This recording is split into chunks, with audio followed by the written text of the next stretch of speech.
Mon grand-père a disparu il y a presque 20 ans. Il a disparu, un soir de pleine lune, dans les bois qui lui servaient de terrain d'étude. Guidé par sa fascination pour le mythe du loup-garou, il a passé la moitié de sa vie à les étudier. Aujourd'hui, ce sont mes études à moi qui me mènent dans son sanctuaire pour réaliser ce documentaire de fin d'année avec mes camarades de promotion. Enzo, Cheyenne et moi travaillons sur le folklore du Limousin depuis 2 ans, au sein de l'UFR d'études cinématographiques de l'Université de Limoges. Ce film est l'aboutissement de ce travail, un questionnement sur la frontière entre le mythe et la réalité. C'est aussi une opportunité pour moi d'essayer de comprendre ce qui est arrivé à mon grand-père. Avait-il fini par perdre la raison, comme beaucoup ont pu le dire, ou était-il le témoin de ce que personne n'a jamais voulu voir ?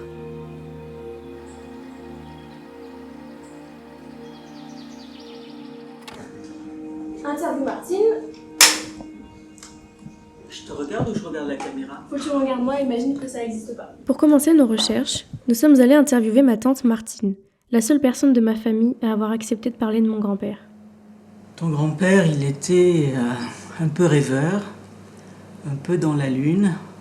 Il était dans son monde. Trop peut-être. Il avait du mal à communiquer. Il était absent. Et est-ce que tu sais d'où ça vient, cette passion ? Dans la famille, j'ai toujours entendu dire qu'à l'adolescence, il lisait beaucoup de livres occultes, notamment sur les loups-garous. Et puis un jour, il est tombé sur un article sur la bête du Gévaudan. Alors là, ça l'a passionné. Il a recueilli toutes les informations qu'il pouvait trouver, toutes les archives, tous les documents. Il avait son bureau qui était rempli de photos, rempli d'articles de journaux. Bref, il a continué comme ça et puis ça l'a plus quitté. Et toi, est-ce que tu crois à toutes ces histoires ? Ah non, moi pas du tout. Tu sais, moi, toutes ces histoires de vampires, de loups-garous, de sorcières, ça me touche pas du tout. Je suis cartésienne, tu sais, moi je crois que ce que je vois. Mais lui, il était complètement dedans. Et ça nous a beaucoup affectés. Toute la famille en a pâti. Tu me comprends ?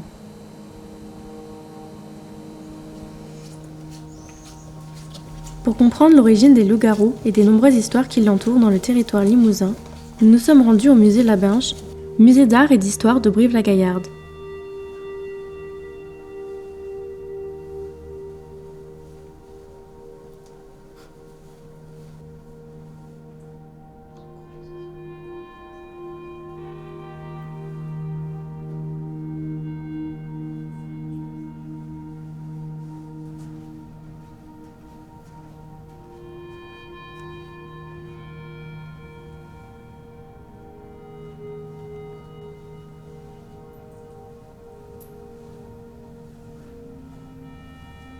Alors les origines du loup-garou, elles sont très anciennes et elles sont probablement préhistoriques, voire antiques. Et au moment finalement où la France, qui est toujours rurale, qui est très catholique, il faut imaginer des régions isolées comme la Corrèze où il n'y a pas d'axe de commerce, il n'y a pas de manufacture, les gens vivent un peu en vase clos. Et là on va commencer à se raconter des histoires autour du loup.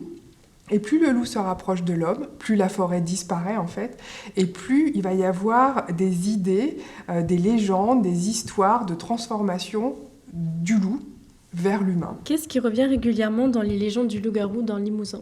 La plupart du temps, ce qui se raconte, c'est que c'est un homme, souvent de conditions modestes, plutôt milieu rural. Il n'y a pas d'histoire qui se passe dans les villes de loup-garou. Et puis en corrézien, on dit le loup-bérou, ça vient de loup, loube, loubeau. Et pour le coup, cet homme, il est en général là aussi puni, châtié parce qu'il a commis un péché, quelque chose de grave. Et c'est là qu'intervient un peu l'importance de la religion catholique, qui est très importante effectivement dans les campagnes de cette époque, qui est liée à certaines superstitions.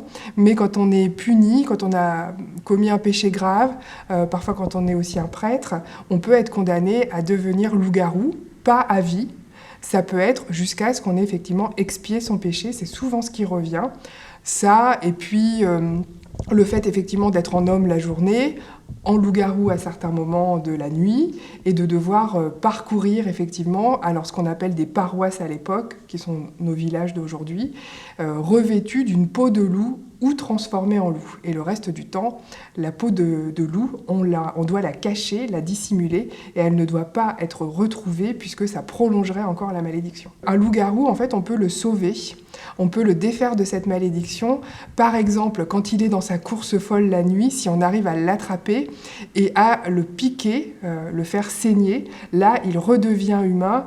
A priori, il survit et il peut même être amené à remercier effectivement la personne qui l'a sauvé. Voilà ce qui revient très très fréquemment dans les légendes qu'on racontait à la veillée. La dernière fois qu'on a entendu parler d'une histoire de loup-bérou, c'était il n'y a pas si longtemps, c'était en 1991, donc il y a une trentaine d'années, et c'était aux environs de Limoges, dans un lieu-dit, un village qui s'appelait Vollery, où là, on voit que le loup-garou avait ressorti sa peau, même si aujourd'hui, effectivement, il peut y avoir toujours des légendes et des contes, mais on a une position par rapport au loup qui est beaucoup plus nuancée sur sa présence ou non dans nos campagnes.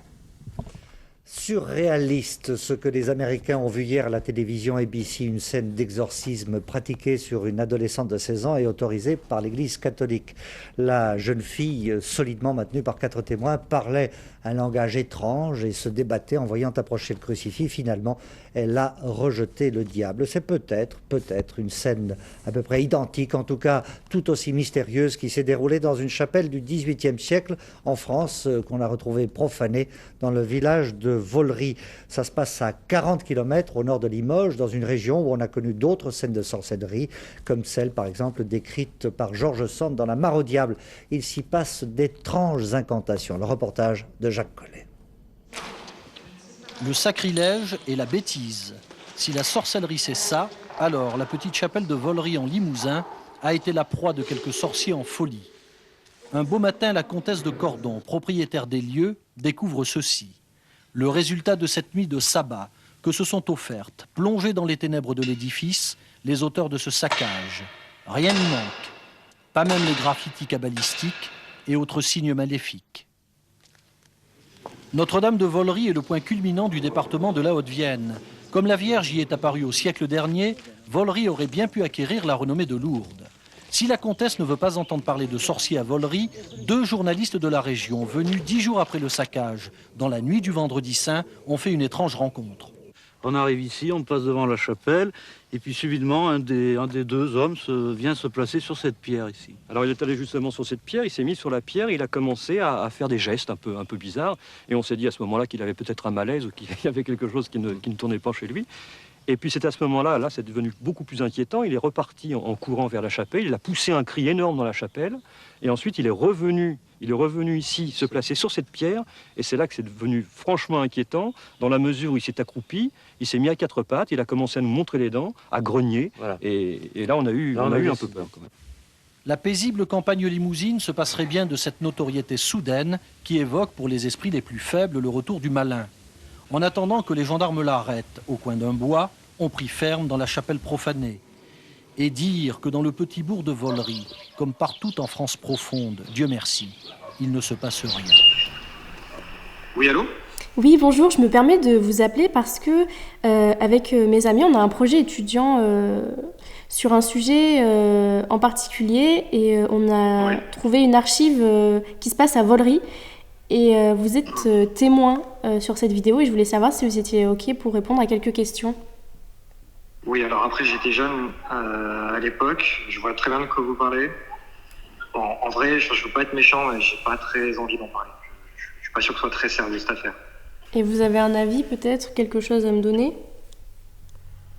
Bah, ouais, comme je viens de dire là, je suis pas sûr que ce soit très sérieux. Après, si moi ma théorie, effectivement, d'après ce que j'ai vu, et je peux juste vous dire que je pense que les loups-garous, j'y crois pas trop, hein, toutes les affaires de sorcellerie, de secte, tout ça, je pense que c'était un peu n'importe quoi. Mais après, je comprends, il y a eu aussi des témoins, des gens qui ont vu des choses qui leur ont fait penser à des loups-garous. Moi, mon avis, c'est que c'était des personnes qui étaient malades. Je pense que c'était des individus qui se prenaient pour des loups-garous. Je pense que ça pourrait être plus intéressant et plus sérieux se poser la question si c'était pas des gens qui avaient des problèmes psychologiques ou quelque chose comme ça. Ça, personne n'en a parlé à l'époque. Après, c'était pas tout à fait la mode. C'était un peu honteux d'en parler aussi. Je pense que maintenant, on a fait quand même un peu plus d'avancée là-dessus. Voilà, un peu plus ouvert d'esprit aussi. Je pense qu'il faut se poser la question, savoir si il n'y a pas des gens qui se prenaient pour des loups-garous. À mon avis, c'est plus sérieux. Est-ce que d'un point de vue psychologique, on peut être convaincu d'être un loup-garou ? Alors oui, clairement, on peut être convaincu d'être un loup-garou et je trouve que c'est intéressant de le dire comme ça, c'est vraiment être convaincu. Ça ne veut pas dire que c'est la réalité, mais c'est la réalité psychique de la personne en fait. Et on va pouvoir en psychiatrie le nommer comme étant de la lycanthropie clinique. Ça vient en fait du mot grec loukanthropos, qui signifie homme-loup. En fait, loukan c'est loup et tropos c'est homme. Donc c'est très ancien en fait. On retrouve ce terme depuis très longtemps dans l'histoire et maintenant dans la nosographie psychiatrique. Et est-ce qu'il y a des signes particuliers ? Comment ça se manifeste ? Oui, alors en fait, il y a des signes cliniques très spécifiques de ce symptôme-là.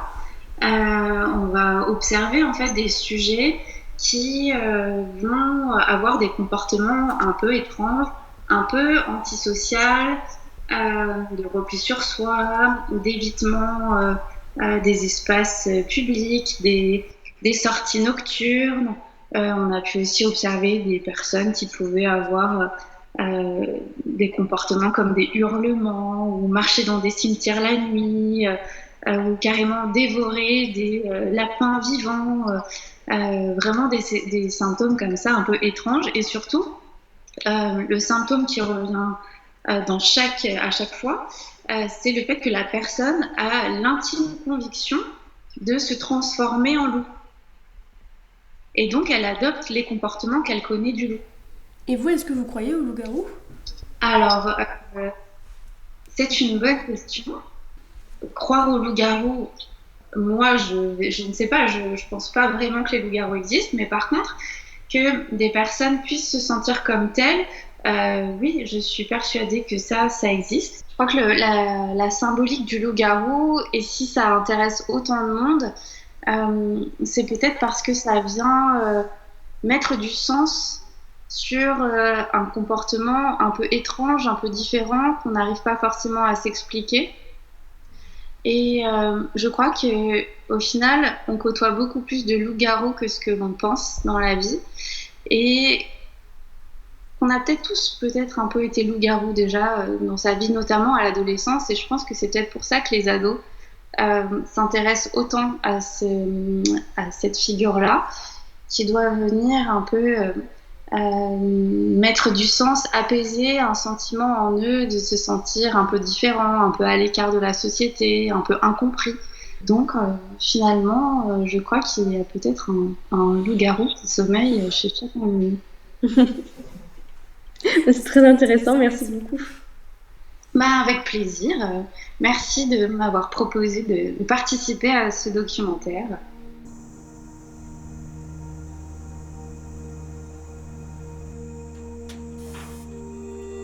Après notre interview avec la psychologue, ma tante nous a recontactés. Notre discussion a fait remonter plein de souvenirs. Elle pense qu'il pourrait rester des affaires appartenant à mon grand-père. Elle nous a donc donné les clés du garage de la maison dans laquelle il a vécu. On ne s'attendait pas à trouver quelque chose d'aussi important. La clé de voûte de notre enquête.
Dans les affaires de mon grand-père, nous avons aussi trouvé une vieille photographie. Il se tient aux côtés d'une personne avec qui il semble proche. Associé à la photo, un indice. Son nom, Henri Laroche. Je vous ai contacté parce qu'avec mes amis, on a trouvé des archives de mon grand-père. Et dedans, il y avait une cassette VHS. Et on voit potentiellement quelque chose. Et on ne sait pas trop ce qu'il y avait dedans. Et vous, apparemment, vous y étiez. Donc, est-ce que vous avez vu quelque chose, vous, ce jour-là? Bien sûr que j'ai vu quelque chose, puisque c'est moi qui filmais.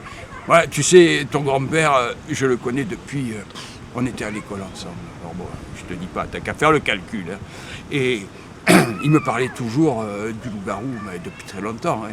Et c'est un spécialiste du loup-garou, lui. Hein. Et souvent, il partait la nuit et il allait à sa rencontre. Moi, il m'en parlait, mais bon... Et vous pensiez quoi de mon grand-père par rapport à tout ça?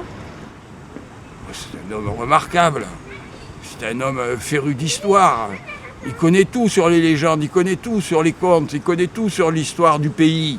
Il était mis à mal, il était accusé de raconter des conneries, que c'était des légendes, tout ça.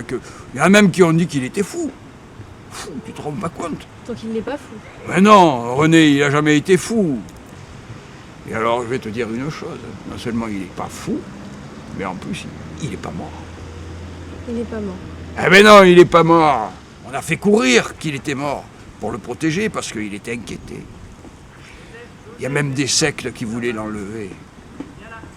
Et ils voulaient l'utiliser à des fins, je sais pas très catholiques. Hein. Je sais pas, des rituels, tu vois, les trucs.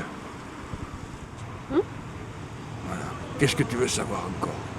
Je pense que j'ai toutes les infos que j'avais besoin. Eh bien, j'en suis ravi. Et alors, retiens bien, René, il se planque quelque part. C'est pas moi qui vais te dire où il est, parce que c'est notre secret à tous les deux. Voilà. Il est ni mort, et encore moins Falour. Voilà.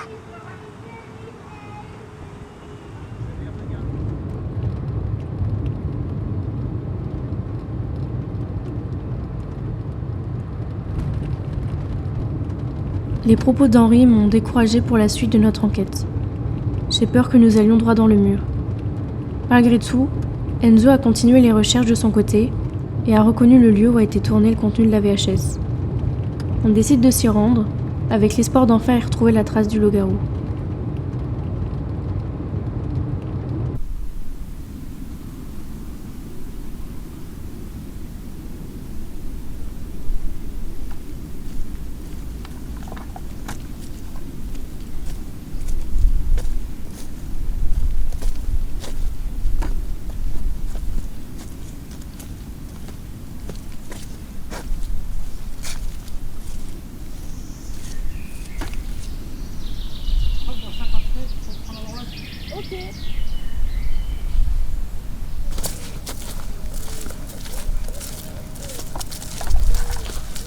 Mais on n'est pas tous à passer par là. Non, c'est derrière.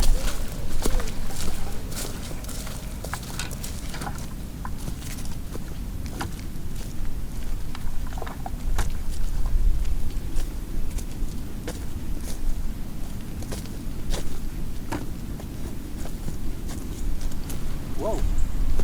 C'est quoi ce truc? On dirait une grotte.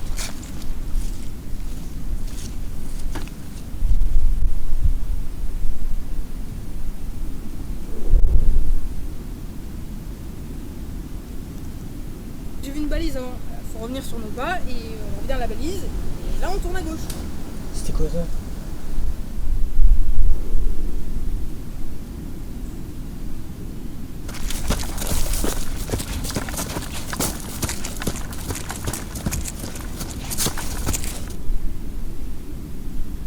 Tu vois quelque chose?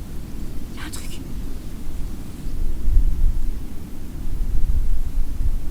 Par là.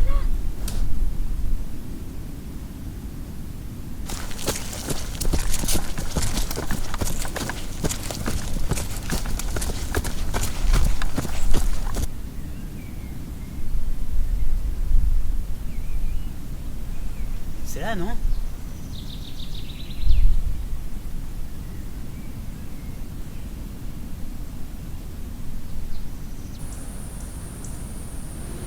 mais là c'est mort en fait. Bon, on continue? Non mais sans rire, tu nous emmènes où là? Il est 23h, on va rien trouver. Mais tu veux qu'on fasse quoi? On a que ça. Tu veux, y a quoi d'autre à part des vieux timbrés là et... Oh, calme. On peut toujours continuer à chercher. Il va commencer à faire nuit. Après on repart. Il fait déjà nuit. Tu veux qu'on finisse sur quoi finalement? Moi j'ai pas fait tout ça pour rien. Bah, écoute, Vous me suivez dans votre projet, déjà j'y crois pas, hein. Donc j'espère au moins qu'on va trouver un truc. Moi je m'en vais. Non, tu restes en fait. T'es la réelle. T'es obligé de rester. Tu veux que je fasse quoi? J'ai plus envie de faire le projet, j'ai plus envie.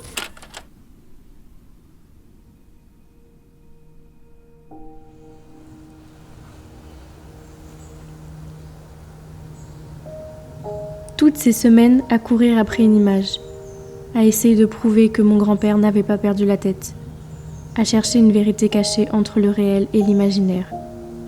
Des semaines à courir après une image floue qui ne nous a finalement amené à rien. Tout ce temps perdu à rejouer les illusions de mon grand-père. Je me rappelle alors des mots de la psychologue. Si le loup-garou est celui qu'on met à la marge de notre société, alors mon grand-père n'était-il pas le loup-garou qu'il cherchait ? N'avons-nous pas tous et toutes un loup-garou qui sommeille en nous ? Un loup-garou que notre société cherche à réprimer, à chasser et à exclure. Ce soir-là, dans les bois, je retrouve mon grand-père. Son originalité, sa force, sa liberté.